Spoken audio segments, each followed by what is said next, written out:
Friends, welcome back to my YouTube channel JP creation nuts and ഗാർഡനിലേക്ക് എല്ലാവർക്കും സ്വാഗതം. ഇന്ന് ഞാൻ നിങ്ങളുടെ മുമ്പിൽ വന്നിരിക്കുന്നത് ഈ ഒരു പ്ലാന്റിനെ പരിചയപ്പെടുത്താൻ വേണ്ടിയാണ്. ഇതാണ് ഫിലോഡോൺഡ്രോൺ സമ്മർ ഗ്ലോറി. സമ്മർ ഗ്ലോറിയുടെ ഒരു പ്ലാന്റാണ് ഇത്. 2 പ്ലാന്റ്സ് ആണിത്. ഈ സമ്മർ ഗ്ലോറിയുടെ പ്ലാന്റിൻ്റെ പ്രത്യേകത എന്ന് പറഞ്ഞു കഴിഞ്ഞാൽ ഇതിൻ്റെ പുതിയതായിട്ട് വരുന്ന ലീഫുകൾ ഇതുപോലെ പിങ്ക് കളറായിരിക്കും. ഒരു ദിവസം കഴിയുന്തോറും ഇതിൻ്റെ പിങ്ക് കൂടി വരും. പിന്നീട് ഈ ഒരു രീതിയിൽ വന്നിട്ട് ഇതിനകത്തൊരു പിങ്ക് ഷെയ്ഡ് പോലെ വരും. ഇത് നല്ല വളർച്ച എത്തിയാൽ മാത്രമേ ഇതിൻ്റെ കറക്റ്റ് ഭംഗി നമുക്ക് അറിയാൻ പറ്റത്തുള്ളൂ. ഇത് അത്യാവശ്യം ഇച്ചിരി വളർന്ന പ്ലാന്റാണ്. ഇത് ഒട്ടും വെയിലടിക്കാത്തടുത്ത് വെച്ചിരുന്ന പ്ലാന്റാണ്. ഇത് അത്യാവശ്യം കുറച്ചൊക്കെ ഒരു ഷെയ്ഡ്, ഒരു 50% ഷെയ്ഡിലാണ് ഈ ഒരു പ്ലാന്റ് ഇരുന്നത്. ഈ 50% ഷെയ്ഡിലിരിക്കുന്ന പ്ലാന്റുകളാണെങ്കിൽ ഈ ഒരു ചെറിയ രീതിയിൽ ഈ നല്ല രീതിയിൽ കളർ വരികയും ചെയ്യും. എന്നാൽ 50% മാത്രമേ ഇവയ്ക്ക് വെയിൽ അത്യാവശ്യമുള്ളൂ. അതിൽ കൂടുതൽ വെയിലടിച്ച് കഴിഞ്ഞാൽ ഈ പ്ലാന്റ് ചൊള്ളിപ്പോവും, ഇതിൻ്റെ ഭംഗി അങ്ങ് നഷ്ടപ്പെട്ടു പോകും. ഇതിൻ്റെ പോട്ട് മിക്സ് എന്ന് പറഞ്ഞു കഴിഞ്ഞാൽ നമുക്ക് ആന്തൂറിയം പ്ലാന്റ്സുകൾക്ക് കൊടുക്കുന്ന ഏത് പോട്ട് മിക്സും നമുക്ക് ഈ ഒരു പ്ലാന്റിന് കൊടുക്കാം.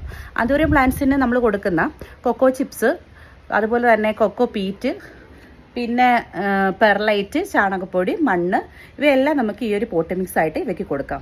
നല്ല രീതിയിൽ വെള്ളം വാർന്ന് പോവുകയും വേണം. അത്യാവശ്യം കുറച്ച് ഒരു നനവ് എപ്പോഴും നിൽക്കണം. അങ്ങനെയുള്ള പോട്ട് മിക്സാണ് ഈ പ്ലാന്റിന് നമുക്ക് ഉപയോഗിക്കുന്നത് കേട്ടോ. നല്ല ഡിമാൻഡുള്ള ഒരു പ്ലാന്റാണ് സമ്മർ ഗ്ലോറിയുടെ ഈ ഒരു പ്ലാന്റിന്. ഈ ഒരു ലീഫിൻ്റെ ഭംഗി തന്നെയാണ് ഇവയുടെ റേറ്റ് കൂടാനുള്ള കാരണവും. നമുക്ക് ഈ ഒരു സമ്മർ ഗ്ലോറിയുടെ പ്ലാന്റ് നമുക്ക് ഇൻഡോറായിട്ട് വെക്കാൻ ഏറ്റവും നല്ലൊരു പ്ലാന്റാണ്. 50% മാത്രമേ ഇവയ്ക്ക് വെയിൽ അത്യാവശ്യമുള്ളൂ. അതുകൊണ്ട് തന്നെ നമുക്ക് ഇൻഡോറായിട്ട് വെക്കാനൊക്കെ വളരെ നല്ലൊരു പ്ലാന്റാണ്. അതുപോലെ തന്നെ നമ്മൾ ഈ ഒരു പ്ലാന്റ് ഒരു 6 മാസം കഴിയുന്തോറും ഇതിൻ്റെ വളർച്ച കൂടി വരും. ഇതിപ്പോൾ ഞാൻ കൊണ്ടുവച്ചിട്ട് ഒരു 4 മാസമായ പ്ലാന്റാണിത്. ഇത് ഒട്ടും വെയിലടിക്കാത്തടുത്ത് വെച്ചതുകൊണ്ടാണ് ഈ ഒരു രീതിയിലിരിക്കുന്നത്. ഇത് അത്യാവശ്യം 50% ഷെയ്ഡിൽ വെച്ച പ്ലാന്റാണ്. ഇത് ഞാൻ കാർപോർച്ചിൽ വെച്ച പ്ലാന്റും ഇതെന്നാൽ ഒട്ടും വെയിലടിക്കാതെ പുറവശത്ത് ഇരുന്ന പ്ലാന്റുമാണ്. അതുകൊണ്ട് തന്നെ അതിൻ്റെ ഡിഫറൻസ് നമുക്ക് മനസ്സിലാവും. പുതിയ ലീഫ് വന്നതിന് ഇതിനാണെങ്കിൽ കളർ കുറവായിരിക്കും, പക്ഷേ ഇതിന് അത്യാവശ്യം നല്ല കളറും ഉണ്ട്. ഇതാണ് ഇതിൻ്റെ പ്രത്യേകത എന്ന് പറയുന്നത്. ഈ ഒരു പുതിയ ലീഫ് വരുന്നതിന് ഈ ഒരു റെഡ് കളറായിരിക്കും വരുന്നത്. ഇത് നമുക്ക് നമ്മുടെ ഗ്ലോറിയോസും സീബ്ര പോലെയൊക്കെ ഇതിൻ്റെ തണ്ടിൽ ഇങ്ങനെ നീളത്തിൽ വരും. നമ്മൾ കട്ട് ചെയ്ത് പ്രൊപ്പഗേറ്റ് ചെയ്യാവുന്നതാണ്. ഈ ഒരു പ്ലാന്റിന് എപ്പോഴും നല്ല ഡിമാൻഡുള്ള ഒരു പ്ലാന്റാണ്. ഒരുപാട് പേര് എൻക്വയറി ചെയ്ത് ചോദിക്കുന്ന ഒരു പ്ലാന്റാണ്.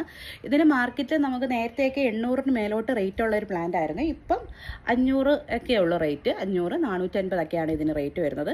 ഇപ്പോഴും ആ ഒരു റേറ്റിൽ തന്നെ ഇപ്പോഴും പോകുന്നത്. അത്ര നല്ല ഡിമാൻഡുള്ള പ്ലാന്റാണ്. നമ്മൾ നഴ്സറിയിലൊക്കെ ഹോൾസെയിൽ റേറ്റ് തന്നെ നമുക്ക് 450 രൂപയ്ക്കാണ് തരുന്നത്. അപ്പോൾ നമ്മൾ 550 രൂപയ്ക്ക്, 650, 700-ന് 800-ന് വിൽക്കുന്ന ആൾക്കാർ ഇപ്പോഴും ഉണ്ട് കേട്ടോ. പക്ഷെ നേരത്തെയൊക്കെ നല്ല ഡിമാൻഡുള്ള ഒരു പ്ലാന്റാണ്. നല്ല റേറ്റ് ഉണ്ടായിരുന്നതിന് 1000-ന് മേലോട്ട് റേറ്റ് ഉണ്ടായിരുന്ന പ്ലാന്റാണ്. ഇപ്പം പക്ഷേ 500 രൂപയ്ക്കൊക്കെ നമുക്ക് കിട്ടും ഈ ഒരു പ്ലാന്റ്.